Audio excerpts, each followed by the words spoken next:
जय हिंद दोस्तों, मैं विपिन कुमार आपका अपने YouTube channel web study point में आपका हार्दिक स्वागत करता हूं। जैसे कि आपको पता है, हम आपको यूपीएसआई के लिए मैथ पढ़ा रहे हैं। मैथ में जो हम मेंसुरेशन चल रहा है हमारा, और मेंसुरेशन में हमने आपको पिछले लेक्चर में घन और घनाभ के इंपॉर्टेंट क्वेश्चन और उनके बारे में उनके जो अच्छे अच्छे फैक्ट है वो सब समझाए थे। जो आज हमारा नया टॉपिक चलेगा उसका नाम है हमारा बेलन यानी सिलेंडर। आगे बढ़ने से पहले प्लीज़ आप हमारे चैनल को सब्सक्राइब करें, वीडियो को लाइक करें और वीडियो को शेयर करें, अपने दोस्तों में ज़्यादा से ज़्यादा वीडियो फैलाएं। तो बढ़ते हैं हम अपने नए कंसेप्ट की ओर। जो आज का पहला जो हमारा कंसेप्ट है, जिसके बारे में आज हम बात करने वाले हैं, वो है हमारा बेलन। बेलन बेस हम जो भी आज तक यूपीएसआई में मतलब एसएससी में हमें हर पेपर को कवर कराऊंगा, आपको इन कंसेप्ट को अच्छे से समझना है। बेलन यानी सिलेंडर।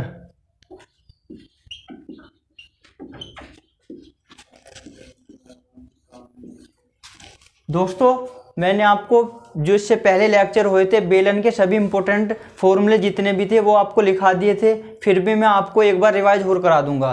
तो बेलन क्या होता है आपको पता है। बेलन का जो डायग्राम होता है कुछ इस प्रकार होता है।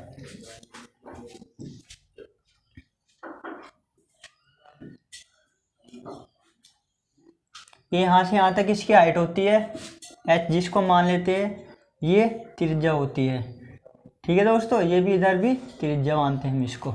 ये यानी दो सर्कल होते हैं, ये दो हमारे वर्त होते हैं और ये एक हमारा आयत होता है। यानी बेलन क्या होगा, जब किसी बेलन को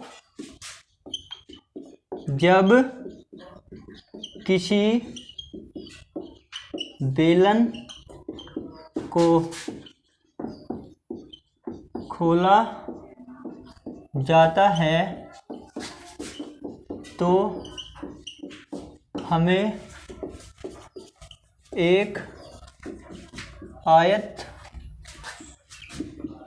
प्राप्त होता है। ठीक है दोस्तों, यानी कि जब कोई भी बेलन है उसको हम खोलते हैं तो हमें क्या प्राप्त होगा, एक आयत प्राप्त होता है। इस पॉइंट आप इसको अच्छे से समझ लो। जैसे मैं ये हमारा एक बेलन है, इसको खोलता हूं तो हमें एक क्या प्राप्त होगा, एक आयत प्राप्त होगा। ठीक है जी, जो ये हमारी चौड़ाई होगी और यहाँ से यहाँ तक लंबाई L होगी, यहाँ तक लंबाई L होगी। और जो ये हमारी लंबाई किसके बराबर होगी, यदि हम इसको जो ये आयत है इसको मैं बेलन में कन्वर्ट करता हूँ तो लंबाई हमेशा 2πr यानी कि वृत्त की परिधि के बराबर हो जाती है, और जो हमारी ये चौड़ाई है ये ऊंचाई के बराबर होती है। तो आप इसको अच्छे से समझ लो। आगे बढ़ते हैं। देखो तो दोस्तों आगे बढ़ते हैं। इसके जो फॉर्मूले थे मैं आपको एक बार रिवाइज करा देता हूँ। सबसे पहले जो सिलेंडर यानी बेलन का जो आयतन होता है हमारा, यानी वॉल्यूम क्या होता है हमारा, πr²h। सेकंड जो था हमारा बेलन का वर्ग पृष्ठ का क्षेत्रफल, यानी वर्ग पृष्ठ का क्षेत्रफल यानी area, surface area of cylinder क्या होता है हमारा 2πrh। थर्ड फॉर्मूला क्या था हमारा, बेलन के संपूर्ण पृष्ठीय क्षेत्रफल, बेलन का संपूर्ण पृष्ठीय क्षेत्रफल, बेलन का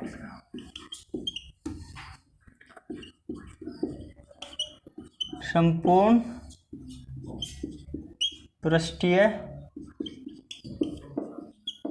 क्षेत्रफल क्या होता है हमारा 2πrh प्लस 2πr²। ये 2πr² कहाँ से आता है, यानी कि एक वर्त तो हमारा ये है, एक वर्त ये वाला, यानी कि दोनों वर्त का जब हम क्षेत्रफल जोड़ देंगे तो क्या हो जाएगा 2πr², क्योंकि वर्त का क्षेत्रफल क्या होता है πr², दो वर्त का हो जाएगा 2πr²। यहाँ से क्या करेंगे हम इसको आगे और सिंप्लीफाइज कर सकते हैं, यानी दोनों में 2πr कॉमन है तो मैं यहाँ से 2πr कॉमन लेके निकाल लेता हूँ तो यहाँ पे h प्लस r बनता है। आप इस तरीके से भी इसको याद रख सकते हो। जो हमारा फोर्थ फॉर्मूला आता है ये था बेलन का विकर्ण। बेलन का विकर्ण क्या होता है हमारा √4r² plus h², 4r² plus h²। Fifth formula क्या था हमारा, नेक्स्ट फिफ्थ है यानी बेलन का अक्ष काट के जो हमारा छेद वो होता है विकर्ण, यानी बेलन का अक्षीय काट का विकर्ण, बेलन का अक्षीय काट का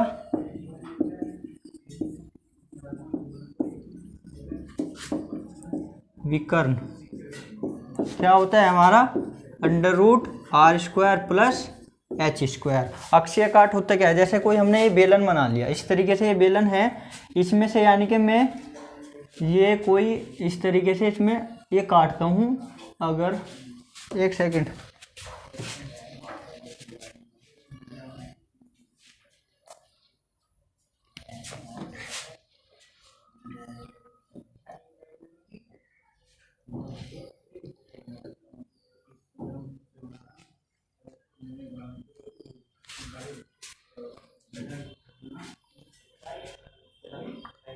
इस तरीके से मैं इसमें से अक्षीय काट लेता हूँ, तो इसका जो विकर्ण निकलता है, जो विकर्ण आता है वो क्या होता है √r² प्लस h²। इस पे हम जो हमारा पेपर में ना डायरेक्ट क्वेश्चन पूछ लेते हैं, इस फॉर्मूले पे बोल देंगे कि किसी बेलन की त्रिज्या दे देंगे और ऊंचाई दे देंगे और कह देंगे कि अक्षीय काट का क्षेत्रफल, यानी बेलन का अक्षीय काट का क्षेत्रफल क्या होगा। तो आप ये फॉर्मूले मैंने आपको एक बार और रिवाइज करा दिए हैं, आप इनका स्क्रीनशॉट ले लीजिए। फिर आगे हम बढ़ते हैं नए कंसेप्ट की ओर। तो आगे बढ़ते हैं हम, आगे केस आता है हमारा, यदि कोई आयत दिया हो, उसकी लंबाई, यानी कोई आयत दिया हो, उसकी लंबाई हमारी L और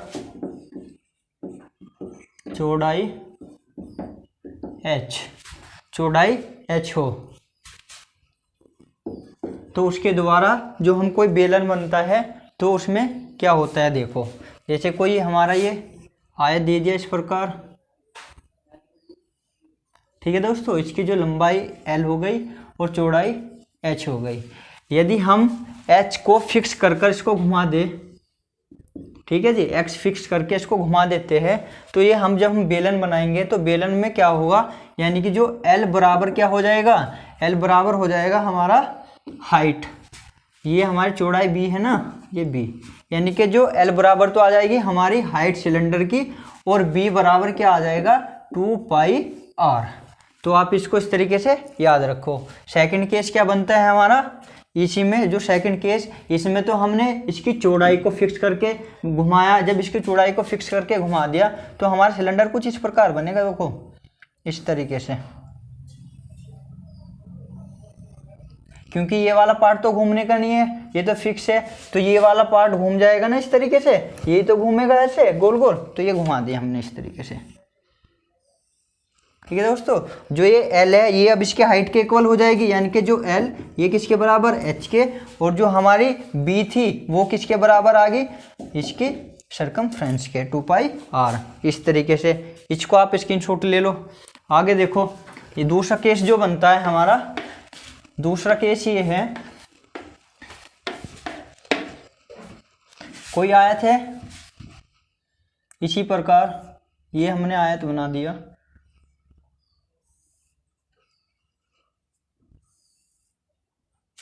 यानी कि जो इसकी चौड़ाई B, लंबाई L हो गई।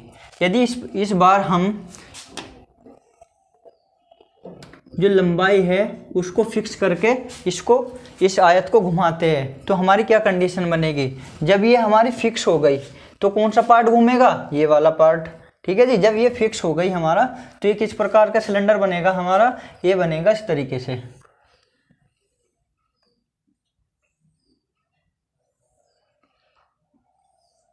क्योंकि जो हमारी लंबाई वाला पार्ट है ये तो घूमने का नहीं है ना, तो फिर ये इस तरीके से बन जाएगा हमारा, ठीक है दोस्तों। तो जो हमारी हाइट है वो किसके बराबर आ जाएगी, यानी B बराबर क्या हो जाएगी, बेलन की ऊंचाई, और लंबाई बराबर क्या हो जाएगी, बेलन की परिधि 2πr। तो दोस्तों आप इन दोनों केस को अच्छे से समझ लो और इनका स्क्रीनशॉट ले लो। आगे बढ़ते हैं अब नेक्स्ट क्वेश्चन की, मतलब नेक्स्ट कंसेप्ट की ओर। तो दोस्तों आगे कंसेप्ट कंसेप्ट पर जाने से पहले जो मैंने आपको पीछे वाला कंसेप्ट समझाया उसका एक एग्जांपल देख लो, उससे आपको और अच्छे से क्लियर हो जाएगा क्या कंसेप्ट था। क्वेश्चन क्या है, किसी आयत की लंबाई व चौड़ाई क्रम से 40 और 22 सेंटीमीटर दी है तो बेलन का आयतन ज्ञात करना है। यानी कोई आयत दे दिया हमारा, ये इस प्रकार आयत हो गया हमारा, ठीक है जी दोस्तों। ये आयत है, इसकी जो लंबाई यानी कि L बराबर कितना दिया है हमारा 40 और इसकी जो चौड़ाई है वो कितनी दी है 22 सेंटीमीटर। अभी मैंने आपको बताया जब आयत से हम बेलन पे जाते हैं तो लंबाई किस चीज़ में चेंज हो जाती है, यानी कि L बराबर क्या हो जाता था H, यानी कि H की वैल्यू कितनी 40 सेंटीमीटर। और जो हमारी B है, B किस में चेंज होती थी हमारी सरकमफ्रेंस, यानी कि 2 पाई R बराबर कितनी होगी हमारी 22 सेंटीमीटर। यहाँ से क्या कर सकते हैं हम R की वैल्यू निकाल लेंगे, R की वैल्यू निकाल लो, यानी R बराबर क्या हो जाएगा 22/2 पाई। पाई क्या होता है हमारा 22/7, 7 यहाँ से कहाँ चले जाएगा ऊपर, 22 से 22 कैंसिल, तो यहाँ से कितना आ गया हमारी R की वैल्यू कितनी आ गई 7/2 सेंटीमीटर। अब हमें निकालना क्या है बेलन का आयतन, यानी कि volume of cylinder. Volume of cylinder होता क्या है पाई R² H। वैल्यू पुट कर देंगे, पाई 22/7, R कितना आया 7/2, स्क्वायर है तो 2 बार आएगा ही हमारा, यानी कि 2 बार 7/2 की मल्टीप्लाई, H कितना है हमारा 40। ठीक है दोस्तों, यहाँ तक आपको समझ आ गया होगा। यहाँ से आगे 7 से 7 कट जाएगा, 2 से ये कट जाएगा हमारा 11 बार, 2 से कट जाएगा ये हमारा 20 बार, यानी कितना हो गया 11 × 7 × 20। यहाँ से इनकी 11 सते 77 मल्टीप्लाई बाई 20, 7 दूनी 14, 7 दूनी 14 1 15 और 1 0 ये, यानी कि 1540 सेंटीमीटर क्यूब। यही हमारा क्या आ जाएगा आंसर। तो दोस्तों आपको यहाँ तक दिख गया होगा ये, आप इस क्वेश्चन का स्क्रीनशॉट लेना चाहे स्क्रीनशॉट ले सकते हैं। अब फिर आगे बढ़ते हैं हम कुछ नेक्स्ट क्वेश्चन की ओर, आगे कंसेप्ट से पहले। तो दोस्तों आगे बढ़ते हैं नेक्स्ट क्वेश्चन पर। नेक्स्ट क्वेश्चन क्या है, यदि किसी बेलन की परिधि 8 सेंटीमीटर है, उसकी ऊंचाई 24 सेंटीमीटर है, तो बेलन के आधार से 4 बार किसी रस्सी को लपेटकर ऊपर तक ले जाते हैं तो रस्सी की लंबाई क्या होगी। दोस्तों बहुत इंपॉर्टेंट क्वेश्चन है, आप इसको बहुत अच्छे से समझो। मैं आपको ये बेसिक रूल से ना समझाकर इसकी शॉर्ट ट्रिक बताता हूँ। शॉर्ट ट्रिक क्या है, आप उसी से इस क्वेश्चन को करोगे तो टाइम आपका बहुत ज़्यादा बच जाएगा, यानी कि इस तरह के क्वेश्चन को आप 5 से 10 सेकंड में आराम से कर सकते हो। देखो क्वेश्चन में दिया क्या है, क्वेश्चन में दिया कोई बेलन है, सपोज दैट हमने ये बेलन बनाया इस प्रकार से,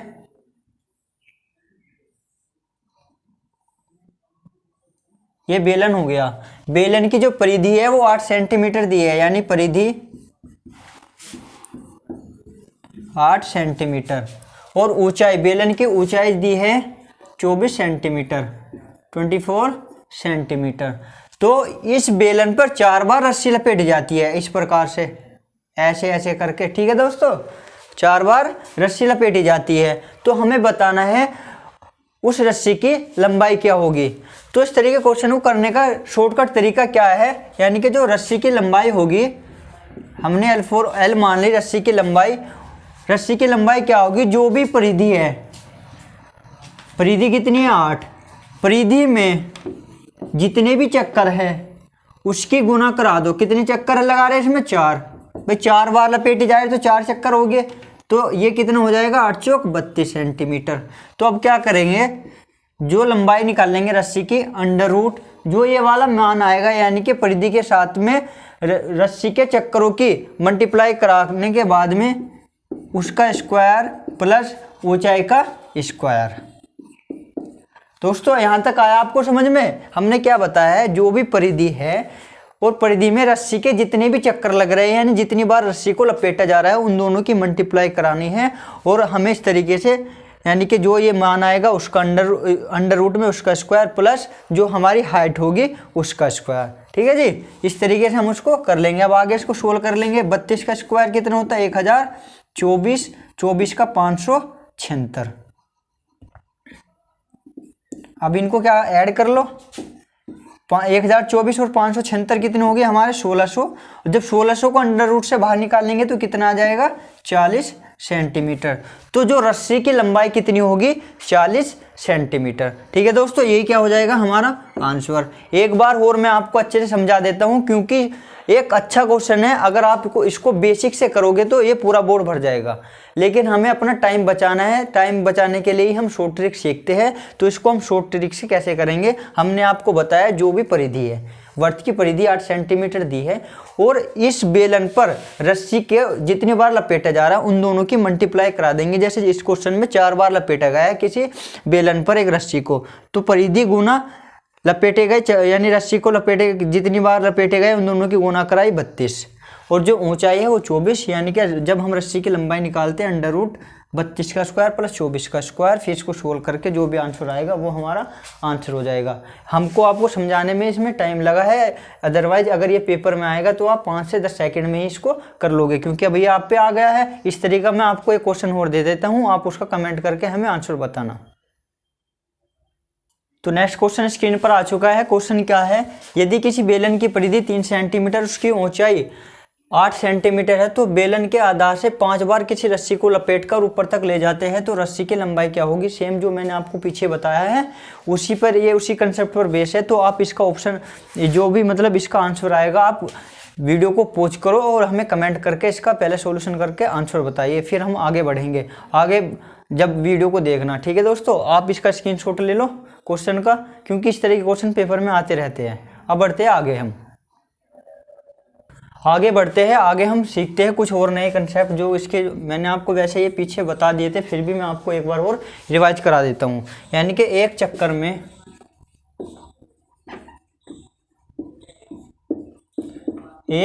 में चली गई दूरी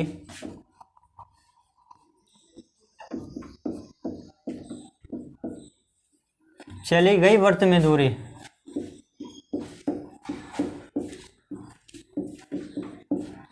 एक चक्कर में चली गई वर्त में दूरी, वर्त की परिधि यानी सरकमफ्रेंस, परिधि के बराबर होती है। ठीक है दोस्तों, एक पॉइंट ये है। नेक्स्ट पॉइंट आता है हमारा, यानी चक्रों की, यदि क्वेश्चन में पूछ लिया चक्रों की संख्या का पर एक क्वेश्चन बनता है, यानी चक्रों की संख्या बतानी, यानी चक्रों की संख्या निकालनी होती है किसी क्वेश्चन में। तो चक्रों की संख्या कैसे निकालते हैं हम? दूरी बटे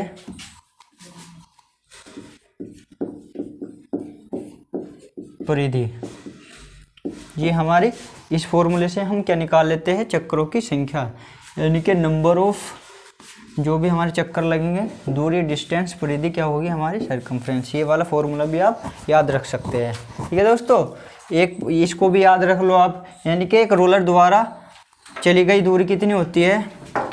क्योंकि रोलर पे भी बेलन में क्वेश्चन बनते हैं। एक रोलर द्वारा एक चक्कर में चली गई दूरी, एक चक्कर में चली गई दूरी कितनी होती है? 2πRh। ठीक है दोस्तों, तो ये कुछ कंसेप्ट थे, 3 पॉइंट हमने आपको लिखवाए हैं, इनको पढ़ देख लो और इनका स्क्रीनशॉट ले लो, फिर आगे बढ़ते हैं हम। तो दोस्तों आगे बढ़ते हैं। आगे जो नेक्स्ट कंसेप्ट आता है हमारा, जब किसी बेलन में दूसरा बेलन बनाते हैं, तो उस यहाँ पर हम एक रेडियस का संबंध निकालेंगे, यानी त्रिज्या का। वो क्या होता है? सपोज दैट हमने इस प्रकार एक बेलन बनाया,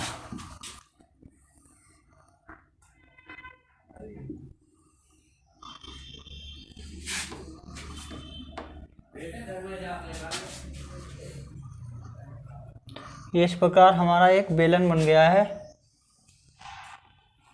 ठीक है दोस्तों, उस बेलन के अंदर एक छोटा बेलन हमने ये बना दिया इस प्रकार से।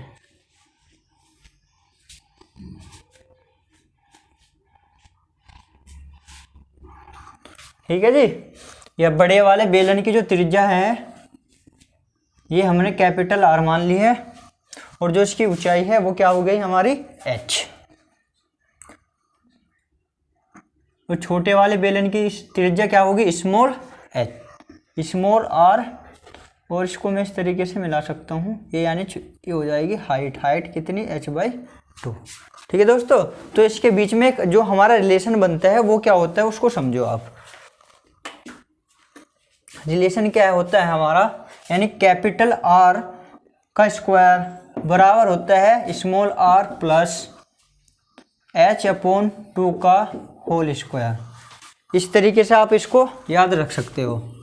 ये हम आपको डायरेक्ट बता रहे हैं, यहाँ पे समझा इसलिए नहीं रहा हूँ क्योंकि इतना वीडियो ज़्यादा लेंथी हो जाएगी। आगे हम आपको उसको बता देंगे ये रिलेशन आया भी कहाँ से है।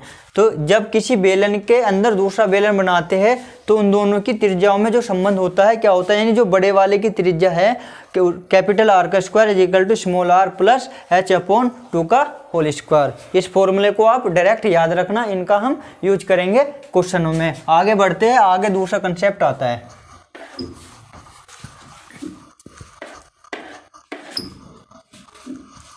ये तो यहाँ था जब किसी बेलन में दूसरा बेलन बनाते हैं। अब आता है हमारा क्या, जब किसी खोखले बेलन में दूसरा बेलन बनाते हैं। जब किसी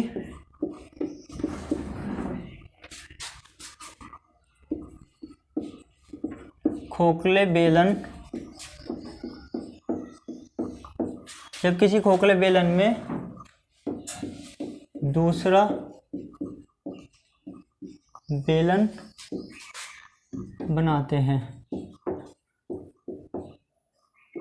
तो उसमें क्या कर हमारे रिलेशन बनते हैं, उस चीज़ को आप समझो।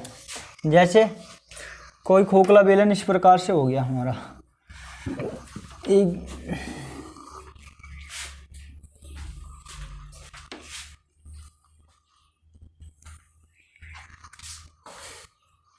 ये सीधा बन रहा है।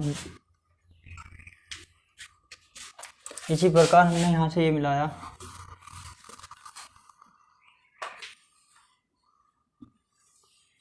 ये खोखला बेलन हो गया हमारा। ठीक है जी, इसके अंदर में एक छोटा दूसरा बेलन बना देता हूँ।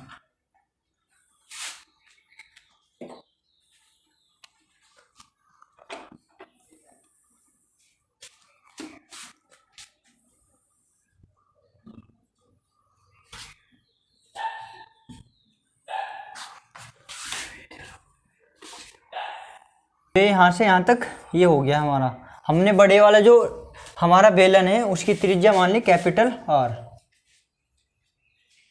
ठीक है दोस्तों, जो बड़े वाले की त्रिज्या क्या है कैपिटल R, और छोटे वाले की त्रिज्या क्या मान ली हमने स्मॉल r, और जो इसकी ऊंचाई कितनी है h।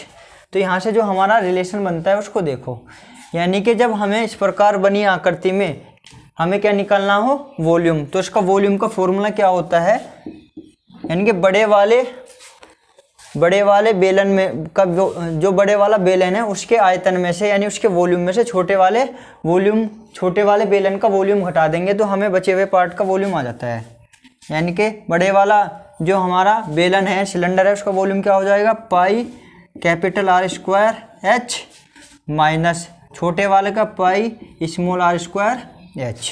ये क्योंकि दोनों की हाइट इक्वल है तो ये हमारा यहाँ से ये बन जाता है वॉल्यूम का फॉर्मूला। ये तो क्या हो गया हमारा वॉल्यूम। अब आता है नेक्स्ट हमारा वर्ग पृष्ठ का क्षेत्रफल। ये क्या है आयतन हमारा यानी वॉल्यूम। आगे आता है हमारा वर्ग पृष्ठ का क्षेत्रफल।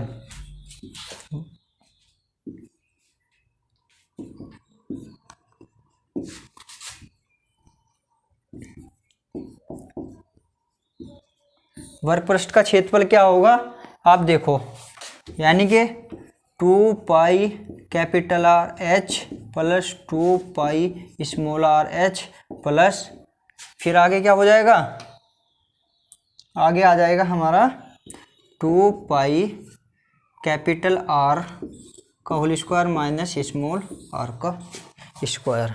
ये हमारा क्या हो जाएगा वर्ग पृष्ठ का क्षेत्रफल।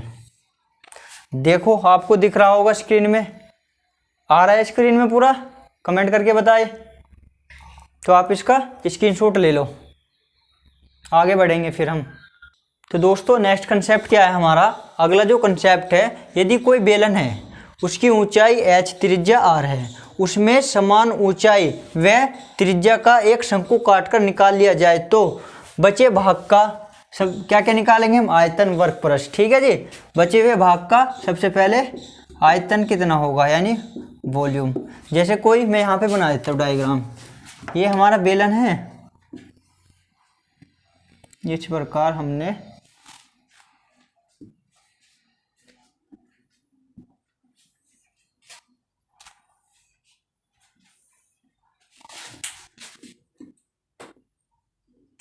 ये हमारा बेलन हो गया। इस बेलन में से हम क्या करेंगे, यहाँ से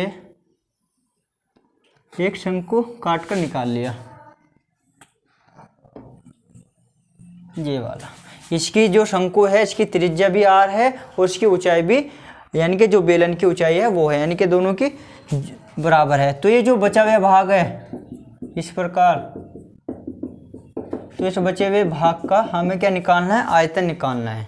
तो वो क्या होगा, सबसे पहले आयतन देखते हैं क्या। इसका जो मैं आपको डायरेक्ट फॉर्मूला बताऊं, डायरेक्ट फॉर्मूला क्या होता है दोस्तों, इसका डायरेक्ट फॉर्मूला होता है 2/3 पाई r स्क्वायर h। आप इसको इस तरीके से डायरेक्ट भी याद रख सकते हो, लेकिन ये फॉर्मूला आया कैसे वो भी मैं आपको समझा देता हूँ। अब देखो जी, वो इसका डायरेक्ट, ये तो हमने आपको डायरेक्ट बता दिया, अब आगे समझो आया कैसे। यानी देखो, जो ये पूरा बेलन है, इस बेलन में से, इसके बेलन के आयतन में से मैं शंकु का आयतन घटा देता हूँ तो हमारा बचे हुए भाग आ जाएगा। तो बेलन का आयतन क्या होता है हमारा, पाई r स्क्वायर h, माइनस शंकु का आयतन क्या होता है 1/3 पाई r स्क्वायर h। मैंने शंकु के जितने भी फॉर्मूले थे वो भी आपको पीछे लेक्चर में पढ़ा दिए थे, तो मैं उम्मीद करता हूँ ये भी आपको याद होगा। तो अब यहाँ से देखो, जो कॉमन है उसको बाहर निकाल लो, यानी पाई r स्क्वायर h दोनों में है, यहाँ से 1 माइनस 1/3, इसको मैं सोल्व करता हूँ तो ये कितना हो जाएगा हमारा 2/3 पाई r स्क्वायर h। तो यहाँ से ये डायरेक्ट फॉर्मूला मैंने आपको याद करने के लिए कहा है, तो इसको चाहे आप इसको याद कर लो या इस तरीके से इस फॉर्मूले को आप निकाल सकते हो। ठीक है जी, ये तो क्या आ गया हमारा आयतन। यदि इसी डायग्राम में हमसे पूछ ले वर्ग पृष्ठ का क्षेत्रफल निकालना हो तो वो क्या होगा, पहले आप इसका स्क्रीनशॉट ले लो क्योंकि यहाँ पे स्पेस कम है, इसको मुझे रफ करना पड़ेगा। ठीक है दोस्तों, आपने स्क्रीनशॉट ले लिया होगा। अब मैं आगे बताता हूँ।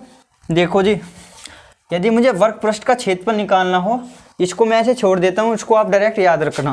वर्ग पृष्ठ का जो क्षेत्रफल होगा वो क्या होगा हमारा, वर्ग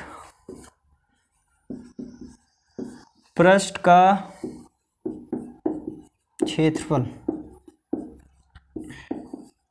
यानी सरफेस एरिया ऑफ, ये वाला जो डायग्राम है इसका क्या होगा, यानी कि बड़े वाले जो भी बड़े वाला बेलन है उसका क्षेत्रफल, वर्ग पृष्ठ का क्षेत्रफल यानी 2 पाई r h, 2 पाई r h।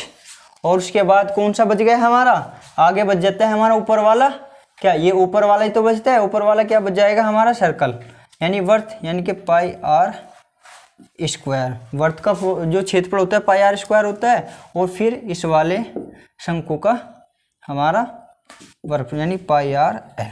ये इसका डायरेक्ट फॉर्मूला होता है, आप इसको याद कर सकते हो, इसको याद रख सकते हो।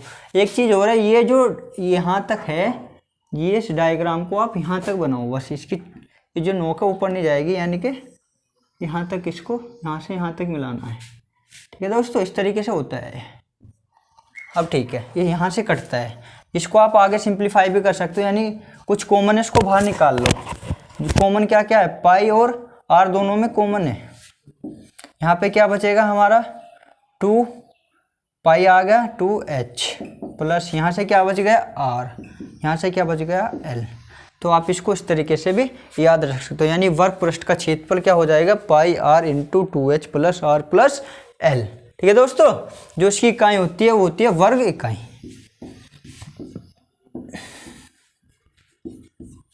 आप इसका भी स्क्रीनशॉट ले सकते हो। अब आगे बढ़ते हैं नेक्स्ट कंसेप्ट पर।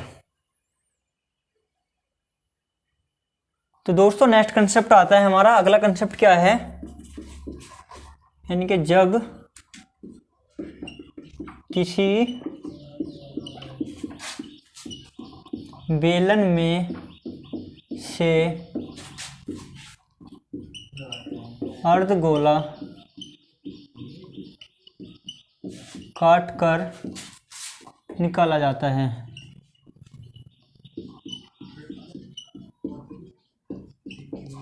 तो इसमें क्या क्या कंडीशन बनती है, यानी कि डायग्राम देख लो आप। ये बेलन हो गया हमारा, इस प्रकार हमने बेलन बनाया, ठीक है। ये हमारा क्या हो गया, बेलन। यदि मैं इस बेलन में से अर्धगोला काट कर निकाल देता हूँ, ये हो गया अर्धगोला, ठीक है जी। ये काट कर हम निकाल देते हैं। तो जो बचा हुआ भाग है उसका क्या निकालना होता है हमें, वर्कपृष्ठ क्षेत्रफल और आयतन। तो जब आयतन निकालेंगे यानी वॉल्यूम, क्या होगा, अभी मैं आपको पीछे से समझाता आ रहा हूँ। यानी कि जो बड़ा वाला यानी कि बेलन का जो आयतन होता है उसमें से हम अर्धगोले का आयतन घटा देंगे तो बचे हुए भाग का आ जाएगा। बेलन का आयतन आपको याद हो गया होगा, मैंने इतनी बार लिख दिया, क्या होता है पाई आर स्क्वायर एच। ये जो होता है पाई आर स्क्वायर एच माइनस अर्धगोले का आयतन क्या होता है हमारा, यानी कि जो पूरे का होता है, पूरे गोले का 4/3 पाई आर क्यूब, अर्धगोले का तो आधा कर देंगे, आधा करेंगे तो कितना 2/3 पाई आर क्यूब। तो बचे हुए भाग का जो बचे हुए भाग का जो वॉल्यूम होगा वो इतना आ जाएगा। इसको आप सिंप्लीफाई कर लो आगे। कॉमन क्या है दोनों में, पाई और आर कॉमन है, ठीक है जी। पाई आर स्क्वायर कॉमन हो जाएगा, तो यहाँ से क्या बचेगा h माइनस 2/3 आर। आप इसको इस तरीके से भी याद रख सकते हो। आगे फिर आता है हमारा वर्कपृष्ठ क्षेत्रफल। एक चीज़ और आप इसमें याद रखना, ये तो बेलन की जो ऊंचाई होती है h और जो इसकी त्रिज्या होती है r, यानी कि जो h होगी हमेशा वो त्रिज्या से क्या होगी, बड़ी होगी। आप इसको भी याद रखना। अब आता है हमारा वर्कपृष्ठ क्षेत्रफल।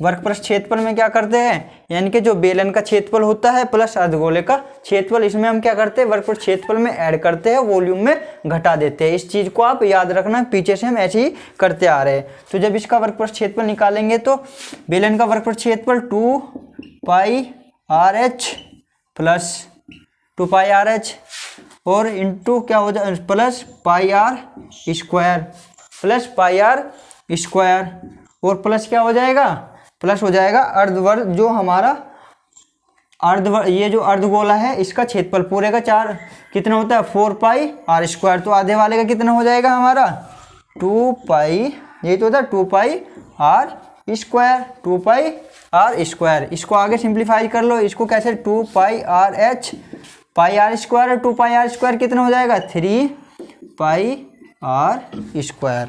यानी कि जो इस बचे हुए भाग का वर्कपृष्ठ क्षेत्रफल कितना हो जाएगा 2 pi R H plus 3 pi R square. तो दोस्तों हमने जो भी इसमें बेलन में अच्छे से अच्छे कंसेप्ट बनता है वो आपको हमने करा दिया है। इनसे बाहर आपको ना तो CGL CHSL और मतलब SSC जो एग्ज़ाम कराती है उसमें बहुत ज़्यादा यूजफुल हो गए। इनको आप अच्छे से समझ लेना, इनकी प्रैक्टिस कर लेना और आपका UPSI, railway, group D, NTPC जितने भी एग्ज़ाम होते हैं ये उन सभी एग्ज़ाम के लिए बहुत ज़्यादा यूजफुल होने वाली क्लास है। तो अब हम आगे आपको बेलन बेस जो भी पेपर में क्वेश्चन आए हुए हैं वो सभी क्वेश्चन आपको कराएंगे। तो दोस्तों अब हम बढ़ते हैं क्वेश्चन पर। अब तक हमने आपको सारे बेसिक जो भी फॉर्मूले थे, उनके कंसेप्ट थे, उन फॉर्मूलों पे जो जो मतलब उनके अंदर के फिगर बनती थी वो सब हमने आपको समझा दिए हैं पूर्ण रूप से, अच्छी तरीके से आपको समझ भी आ गए होंगे। अब हम जो क्वेश्चनों पर बढ़ते हैं, क्वेश्चन हमारे इस प्रकार हैं। सबसे पहले हम इजी क्वेश्चन से लेकर चलेंगे। आपको पता है मेरा जो पढ़ाने का तरीका है यही है, मैं सबसे पहले इजी क्वेश्चन से लेकर चलता हूँ और जैसे जैसे हम आगे बढ़ते जाते हैं तो हमारा जो क्वेश्चनों का लेवल है वो भी बढ़ता जाता है। तो बढ़ते हैं क्वेश्चन पर।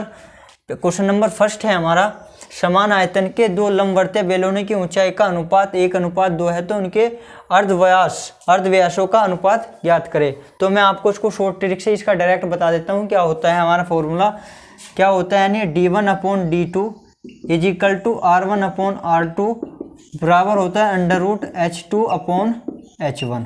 ये डायरेक्ट फॉर्मूला होता है जब दो लंबवर्तीय बेलनों का आयतन क्या हो, इक्वल हो, तो आप इस कंसेप्ट का यूज कर सकते हो। यहाँ पे तो अर्धव्यासों का अनुपात यानी कि ये हो जाएगा हमारा अर्धव्यास वास्तव में होता क्या है, हमारी त्रिज्या तो होती है, तो हमें इसको लिखने की भी आवश्यकता नहीं थी। यानी कि जो रेडियस का और हमारा हाइट का जो रिलेशन बनता है, जब कब बनता है ये रिलेशन, जब हमारे वॉल्यूम इक्वल हो दो लंबवतीय बेलन के। तो यहाँ से हम निकाल लेंगे, वैल्यू दी हुई है H1 और H2 की। हमारी जो H1 अपॉन H2 की वैल्यू कितनी दी है, 1/2, लेकिन हमें चाहिए क्या, H2 अपॉन H1। H2 कितना है हमारा 2, H1 कितना है हमारा 1। तो यहाँ से हमारा R1 अनुपात R2 यानी कि अर्धव्यास यही तो होता है, हमारी त्रिज्या ही होती है। तो ये क्या हो जाएगा, √2 अनुपात 1, यानी ऑप्शन कौन सा ठीक हो जाएगा, option number first. Option first is the right answer. ये तो हमने आपको डायरेक्ट बता दिया, लेकिन मैं आपको ये भी बता देता हूँ ये आया कहाँ से है, इसका हमने मतलब ये आता कैसे है वो भी आप यहाँ पे समझ लीजिए। अब कहा है दो लंबवतीय बेलन है, दोनों के जो हमारे वॉल्यूम है वो इक्वल है। हमने मान लिया पहला जो वॉल्यूम, जो हमारा पहला बेलन है उसका वॉल्यूम V1 है, और वॉल्यूम होता क्या है बेलन का यानी सिलेंडर का वॉल्यूम होता है हमारा पाई R1 का स्क्वायर H1, क्योंकि फर्स्ट ले रहे तो V1 तो इसमें 1 आ जाएगा, इक्वल है पाई R2 का स्क्वायर H2। ठीक है जी, तो यहाँ से हम रिलेशन निकालेंगे, पाई से पाई कैंसिल हो जाता है, R1 का square H1 is equal to R2 का स्क्वायर H2, यानी R1 का स्क्वायर अपॉन R2 का square is equal to H2 upon H1। यहाँ से इसका वर्ग हटाएंगे तो दोनों पक्षों का अंडर रूट ले देंगे, तो अंडर रूट लेने के बाद हमारा क्या बन जाएगा, under root H2 upon H1। तो ये हमारा सीधा रेडियस और हाइट के बीच में रिलेशन आ जाता है जब हमारे वॉल्यूम इक्वल हो। ठीक है, तो यहाँ से हम इसको इतना ना करके इसको डायरेक्ट याद रख सकते हैं और क्वेश्चन में अप्लाई कर सकते हैं, तो इस तरीके से आपका टाइम बच जाएगा। अब बढ़ते हैं नेक्स्ट क्वेश्चन पर। इसी प्रकार का मैं आपको एक क्वेश्चन और कराता हूँ। तो दोस्तों नेक्स्ट क्वेश्चन आपकी स्क्रीन पर आ चुका है। क्वेश्चन है हमारा, समान आयतन के दो लंबवतीय बेलन की ऊंचाई का अनुपात 1:4 है, उनके अर्धव्यासों का अनुपात ज्ञात करें। सेम पहले की तरह क्वेश्चन है, बस इसमें थोड़ी सी डिजिट चेंज हुई है। ऑप्शन हमारे इस प्रकार दिए हैं। तो दोस्तों आप इस क्वेश्चन का आंसर हमें कमेंट करके बताइए, ये आपके लिए एक होमवर्क हो गया। आप इसका उत्तर जरूर दीजिएगा, आंसर जरूर दीजिएगा हमें कमेंट करके। जो मैंने ट्रिक अभी आपको पीछे बताई थी उस ट्रिक से ही इस क्वेश्चन का आंसर निकल जाएगा। ठीक है दोस्तों, तो आज की वीडियो हम यहीं पे समाप्त करेंगे, और आप इस वीडियो का बार बार रिवाइज करें, क्योंकि बेलन से आपको पता है क्वेश्चन काफ़ी बनते हैं पेपर में, तो ये एक इम्पोर्टेंट टॉपिक होता है हमारा मेंसुरेशन का। तो आप इसकी जितनी ज़्यादा प्रैक्टिस करोगे इतने ज़्यादा आपको ये समझ आ जाएगा। ज़्यादा से ज़्यादा प्रैक्टिस करोगे ज़्यादा ज़्यादा समझ में आएगा, और आप अच्छे नंबर सिक्योर कर पाओगे अपने एग्ज़ाम में। तो ठीक है दोस्तों, जय हिंद, धन्यवाद।